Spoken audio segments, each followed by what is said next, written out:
अस्सलाम वालेकुम दोस्तों, उम्मीद करदा खैर नाल हो। ਅਸੀਂ ਅੱਜ ਦਾ ਵੀਡੀਓ ਜਿਹੜੀ ਉਹ ਓਵਨ ਦੇ ਪੈਨਲ ਦੇ ਮੁਤਲਕ ਆ। ਆਹ ਪੈਨਲ ਆ, ਠੀਕ ਆ, ਵੇਵਸ ਕੰਪਨੀ ਦਾ। ਤੇ ਇਹ ਆਨ ਨਹੀਂ ਸੀ ਹੋ ਰਿਹਾ, ਆਹ ਚੀਜ਼ ਕਿੱਟ ਆਨ ਨਹੀਂ ਸੀ ਹੋ ਰਹੀ। ਤੇ ਉਹ ਮੈਂ ਤਜਰਬੇ ਕਰਦੇ ਆ ਦੋ ਤਿੰਨ ਛਾਵਾਂ ਦੀਆਂ ਬਾਹਰ ਕੱਢਤੀਆਂ, ਯਾਨੀ ਜਿਹੜੀਆਂ ਡੈਡ ਵਾ ਆਹ ਚੀਜ਼ ਦਾ। ਉਹ ਆਇਆ ਵੀ ਪੋਰਸ਼ਨ ਤਕਰੀਬਨ ਕਾਫੀ ਡਿਸਟਰਬ ਆ, ਟੋ ਕਪਲਰ ਇਹ ਵੀ ਲਾਇਆ ਵਾ, ਤੇ ਲੇਕਿਨ ਉਹ ਚੱਲ ਨਹੀਂ ਰਹੀ। ਹੁਣ ਇਹਨੂੰ ਆਪਾਂ ਲਾਵਾਂਗੇ ਸਪਲਾਈ, ਠੀਕ ਆ, ਯਾਨੀ ਕਿ ਇਹਨੂੰ ਬਾਈਪਾਸ ਕਰਕੇ ਨਾ ਤੇ 12 ਵੋਲਟ ਵਾਲੀ ਸਪਲਾਈ ਚਲਾਉਣੀ ਆਪਾਂ। ਜਿਹੜਾ ਛੋਟਾ ਟਰਾਂਸਫਾਰਮਰ, ਚੌਕ ਟਰਾਂਸਫਾਰਮਰ, ਕਪੈਸਿਟਰ ਤੇ ਆਈਸੀ ਵਗੈਰਾ 5 ਵੋਲਟ 12 ਵੋਲਟ ਦੋਨੋਂ ਹੁੰਦੇ ਆ। ਹੁਣ ਤੁਹਾਨੂੰ ਦੱਸਣਾ ਉਹ ਸਪਲਾਈ ਲੱਗਦੀ ਕਿੱਥੇ ਆ। ਠੀਕ ਹੋ ਗਿਆ। ਆੜਾ ਜੈਕ ਵਾ ਉਹ ਆ 220 ਦਾ, ਉਹ 220 ਲਾ ਦੇਣੀ। ਹੁਣ ਮੈਂ ਆ ਤਿਆਰ ਕੀਤਾ ਹੋਇਆ ਵਾ, ਯਾਨੀ ਕਿ ਆ ਸਪਲਾਈ ਤਿਆਰ ਕੀਤੀ ਆ। ਇਹ ਤੁਹਾਨੂੰ ਮੈਂ ਦਿਖਾਣਾ ਥੋੜ੍ਹਾ ਜਿਹਾ ਆੜੀ, ਠੀਕ ਆ। ਇਹ ਮੈਂ ਲਗਾਉਣਾ ਵੀ ਇਹ 'ਚ, ਆਹ ਦੇਖ ਸਕਦੇ ਹੋ ਤੁਸੀਂ ਕਿ ਇੱਥੇ ਨਜ਼ਰ ਆਉਂਦਾ ਨਾ,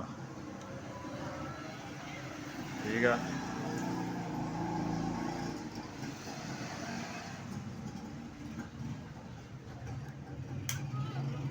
ਹੁਣ ਬਟਨ ਔਨ ਕਰਤਾ, ਆ ਵੋਲਟੇਜ ਦੇ 5 ਆ ਗਏ ਆ, ਠੀਕ ਆ, ਗਰਾਊਂਡਿੰਗ ਦੇ। ਤੇ ਵਾਈਟ ਤੇ ਲਾਲ ਦੇ ਵੋਲਟੇਜ ਆ ਗਏ ਆ ਇਸ ਟਾਈਮ 7। ਤੇ ਅਗਰ ਵਾਈਟ ਤੇ ਇਹਨੂੰ ਯੈਲੋ ਨੂੰ ਦੇਖੀਏ ਤੇ ਵੋਲਟ 12, ਠੀਕ ਆ, 12 ਵੋਲਟ ਆਪਸ 'ਚ ਆ ਗਏ। ਇਹ ਸਪਲਾਈ ਨੂੰ ਲਾਵਾਂਗੇ ਤੇ ਚਲਾ ਕੇ ਦੇਖਦੇ ਹਾਂ ਕਿੱਟ ਦੀ ਕੀ ਕੰਡੀਸ਼ਨ ਚੱਲਦੀ ਆ, ਕਿ ਕੀ ਕਰਦੀ ਆ, ਠੀਕ ਆ। ਕਿਉਂਕਿ ਉਹ ਹਿੱਸਾ ਨਹੀਂ ਕੱਲ੍ਹ ਨੂੰ ਡੈਮੇਜ ਹੋਣਾ ਬੈਕ ਸਾਈਡ ਤੇ, ਉਹੀ ਹਿੱਸੇ ਦਾ ਬੈਕ ਸਾਈਡ ਇੱਧਰੋਂ ਆ ਵਾ ਤੇ ਆਹ ਇੱਥੇ 220 ਲਾਉਣੀ ਆ। ਤੁਹਾਨੂੰ ਮੈਂ ਲਗਾ ਕੇ ਫਿਰ ਦਿਖਾਉਣਾ।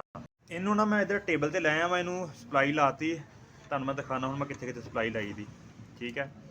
ਕਿੰਨੇ ਕਿੰਨੇ ਵੋਲਟ ਆ ਉਹ ਵੀ ਦਿਖਾਉਣਾ ਤੁਹਾਨੂੰ ਮੈਂ, ਕਿ ਇੱਥੇ ਮੀਟਰ ਨਜ਼ਰ ਆਉਂਦਿਆ ਵਾ ਇਸ ਟਾਈਮ ਲਾਲ ਆ ਤੇ ਚਿੱਟੀ, ਇਹਦੇ ਆਪਸ 'ਚ ਵੋਲਟ ਆ 5, ਯਾਨੀ 7 ਗਿਣਿਆਂ ਦੇ ਆ। ਜਿਹੜਾ ਵਾ ਲਾਲ ਆ ਤੇ ਪੀਲੀ ਜਿਹੜੀ ਆ ਉਹਦੇ ਵੋਲਟੇਜ ਇਸ ਟਾਈਮ ਹੈਗੇ ਆ 5, ਤੇ ਜਿਹੜਾ ਵਾ ਪੀਲੀ ਆ ਤੇ ਚਿੱਟੀ ਉਹਦੇ ਵੋਲਟੇਜ 12, ਠੀਕ ਹੈ। 3 in 1 ਸਪਲਾਈ ਹੁੰਦੀ ਨਹੀਂ, 5 ਵੋਲਟ 12 ਵੋਲਟ ਦੋਨੋਂ ਦਿੰਦੀ ਸਪਲਾਈ। ਤੇ ਇੱਧਰੋਂ ਵੀ ਤੁਸੀਂ ਦੇਖ ਸਕਦੇ ਕਿ ਆਹ ਉਹ ਚੀਜ਼ ਚੱਲ ਰਹੀ ਆ। ਹੁਣ ਅੱਗੇ ਜਿਹੜੀ ਕਿੱਟ ਵਾ, ਤੇ ਕਿੱਟ ਵੀ ਦਿਖਾਉਣਾ ਉਦੋਂ।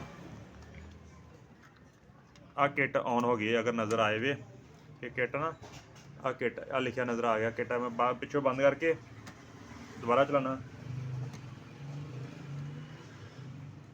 ਠੀਕ ਹੈ। ਹੈਲੋ, ਆਵਾਜ਼ ਆਈ ਚੱਲਣ ਦੀ, ਆਵੇ ਕਿ ਆਵੇ ਉੱਪਰ ਡਿਸਪਲੇ ਆ ਗਿਆ ਵਾ ਕਿ ਕਿੱਟ ਔਨ ਹੋ ਗਈ ਆ। ਇੱਧਰੋਂ ਆ ਚੁੰਡੀ ਲਾਤੀ ਜਾਂਦੀ ਮੇਰੀ ਬਾਰ ਬਾਰ। ਬਾਕੀ ਤੁਹਾਨੂੰ ਮੈਂ ਥੋੜ੍ਹਾ ਇਹਨੂੰ ਫਿੱਟ ਕਰਕੇ ਦੁਬਾਰਾ ਦਿਖਾਉਣਾ ਕਿ ਆਹ ਚੀਜ਼ ਹੈ। ਲਗਾਉਣਾ ਕਿੱਥੇ ਕਿੱਥੇ ਆ ਉਹ ਵੀ ਦੱਸਦਾ ਮੈਂ ਕਿੱਥੇ ਕਿੱਥੇ ਕਰਨਾ। ਵਾਈਟ ਤਾਰ ਜਿਹੜੀ ਆ ਉਹ 5 ਵੋਲਟ ਵਾਲੀ, ਉਹ ਕਪੈਸਿਟਰ ਦੀ ਜਮਨ ਆ। ਆਹ ਜਿਹੜੀ ਪੀਲੀ ਆ ਗਰਾਊਂਡਿੰਗ 'ਚ ਆ ਜਾਂਦੀ ਆ, ਇਹ ਕਪੈਸਿਟਰ ਦੀ ਨਫੀ ਨਾਲ ਲੱਗਣੀ ਇੱਥੇ, ਠੀਕ ਆ। ਆ ਕਪੈਸਿਟਰ ਦੀ ਨਫੀ ਨਾਲ ਜਿਹੜੀ ਲਾਲ ਤਾਰ ਉਹ ਜਮਾ ਤੇ ਕਪੈਸਿਟਰ ਜਮਾ ਤੇ ਜਿਹੜੀ ਤੋਂ ਸਪਲਾਈ ਪਾਸ ਹੁੰਦੀ ਆ ਪੈਨਲ, ਇਹ ਲਗਾਉਣ ਦਾ ਤਰੀਕੇਕਾਰ ਆ।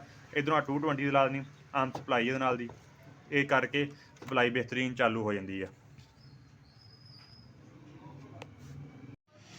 ਸਪਲਾਈ ਪਿੱਛੋਂ ਲਾ ਦੇਣ ਲੱਗਾ ਮੈਂ, ਆ ਸਪਲਾਈ ਲਾਤੀ ਤੇ ਆ ਨੰਬਰ ਲਿਖੇ ਉੱਤੇ ਆਉਂਦੇ ਆ, ਠੀਕ ਆ। ਆ ਕਿਊਕ ਸਟਾਰਟ ਹੋ ਗਿਆ, ਕਿਊਕ ਸਟਾਰਟ 'ਚ ਚੱਲ ਪਿਆ ਜਿਹੜਾ, ਠੀਕ ਆ। ਕਿਉਂਕਿ ਪਿੱਛੇ ਮੈਂ ਨਾ ਡੋਰ ਕਲੋਜ਼ ਵਾਲਾ ਸਟਾਰਟ ਕੀਤਾ ਵਾ, ਆ ਕਲੋਜ਼ ਵਰਕਿੰਗ ਕਰਨ ਲੱਗ ਪਿਆ। ਹੁਣ ਇਹਨੂੰ ਪੈਨਲ 'ਚ ਫਿੱਟ ਕਰਕੇ ਦੇਖਦੇ ਹਾਂ ਉੱਥੇ ਕੀ ਇਹਦੀ ਰਿਪੋਰਟ ਆ। ਆਹ ਹੀ ਉਹ ਸਪਲਾਈ ਆ, ਠੀਕ ਆ, ਅੰਦਰ ਰੱਖਤੀ ਸਪਲਾਈ ਇਹਦੇ। ਹੁਣ ਇਹਨੂੰ ਚਲਾ ਕੇ ਚੈੱਕ ਕਰਦਾ। ਆਹ ਉਹੀ ਸਪਲਾਈ ਪਈ ਅੰਦਰ ਸਾਡੀ, ਠੀਕ ਹੈ। ਇੱਥੇ ਜੈਕ ਸ਼ੈਕ ਲਾਤੇ, ਸਪਲਾਈ ਮੇਨ ਦੇਤੀ, ਡਿਸਪਲੇ ਵਰਕਿੰਗ ਕਰਨਾ ਪਿਆ। ਇਹ 'ਚ ਰੱਖਦੇ ਹੁਣ ਕੱਪ ਸ਼ੱਪ ਤੇ ਚਲਾ ਕੇ ਦੇਖਦੇ ਕੀ ਰਿਜ਼ਲਟ ਆ। ਡੋਰ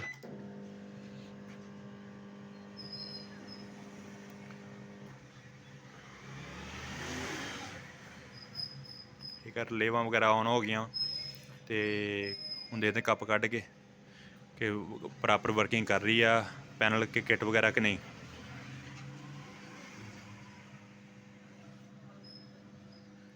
ਤੇ ਮਜ਼ੀਦ ਇਸ ਤਰ੍ਹਾਂ ਦੀ ਵੀਡੀਓ ਵੇਖਣ ਵਾਸਤੇ ਚੈਨਲ ਨੂੰ ਸਬਸਕ੍ਰਾਈਬ ਕਰਿਓ। ਅਪਲੋਡ ਕਰਦੇ ਰਹਾਂਗੇ ਇਹੋ ਜਿਹੀ ਵੀਡੀਓ, ਚੰਗੀ ਲੱਗੇ ਤਾਂ ਲਾਜ਼ਮੀ ਚੈਨਲ ਸਬਸਕ੍ਰਾਈਬ ਕਰਿਓ, ਠੀਕ ਹੈ। ਆ ਖੋਲ੍ਹ ਲਿਆ ਤੇ ਇਸ ਟਾਈਮ ਖਾਣਾ ਤਾਂ ਨਹੀਂ ਗਰਮ ਹੋਇਆ ਤੇ ਕਿੱਟ ਚੱਲ ਪਈ ਆ। ਅੱਜ ਦੀ ਵੀਡੀਓ ਸਿਰਫ ਆਪਾਂ ਇੱਥੋਂ ਤੱਕ ਰੱਖਾਂਗੇ, ਜਾਂ ਗਨ ਚੇਂਜ ਕਰਨੀ ਪੈਣੀ, ਜਾਂ ਕਪੈਸਿਟਰ ਡਾਇਓਡ, ਇਹ ਹੁਣ ਅੱਗੇ ਮਰਲਾ ਰੱਖਦੇ ਹਾਂ। ਤੇ ਮਿਲਾਂਗੇ ਆਪਾਂ ਨੈਕਸਟ ਵੀਡੀਓ 'ਚ। ਅੱਲਾ ਖੈਰ ਰੱਖੇ ਤੇ ਚੈਨਲ ਲਾਜ਼ਮੀ ਸਬਸਕ੍ਰਾਈਬ ਕਰਿਓ।